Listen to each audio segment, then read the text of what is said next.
Hi guys, if your Samsung Voucher is showing you this type of 9C8 error, it usually means a voltage or the power supply problem. So in this guide, you are going to learn what it actually means and how you can fix it step by step.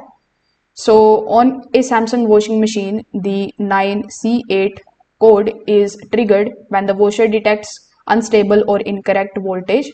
So this can happen due to the power fluctuations or sometime due to wiring issues. So the fix is very simple. You just have to simply plug the washer directly into the wall outlet.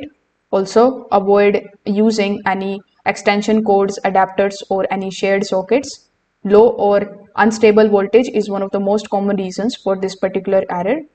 Afterwards, you can also try plugging a different device into the same outlet in order to check if the power is consistent. If that device also behaves irregularly, it means that the issue is with your home power supply. So this particular step is going to confirm whether the washer or the electricity is the actual problem here. Now you can also turn off the washer and unplug it for about 5 minutes, then plug it back in and restart the cycle. So this particular step also going to clear the temporary voltage detection errors stored in the system. So these steps are going to help you quickly identify and fix the 9C8 error. Thank you.